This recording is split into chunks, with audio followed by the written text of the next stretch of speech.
तनिष्का रामेश्वर मुंडे आहे. मी आज शाळेतली कविता म्हणून दाखवणार आहे. चुलीवरची खीर. चुलीवरची खीर एकदा पोरीला हसली. कढईतली पुरी मग गुरफटून बसली. काही केलं खुलेना, जरा सुद्धा फुलेना. झारयाने टोचलं तेही तिला बोचलं. अशी थट्टा पुरीच्या काजाला डसली. पुरी झाली लाल, तिचे फुगले गाल. मन आले भरू, डोळे लागले झरू. तिथून उठून तरा ताटात जाऊन बसली.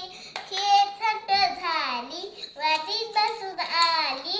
लाडे लाडे खीर मग पुरी जवळ गेली. पुरी ताई बघ जरा इकडे, माझे म्हणणे ऐकडे.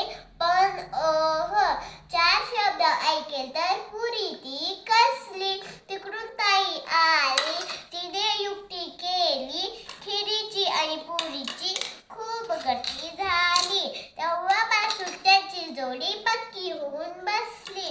कढईतली पुरी मग कधी नाही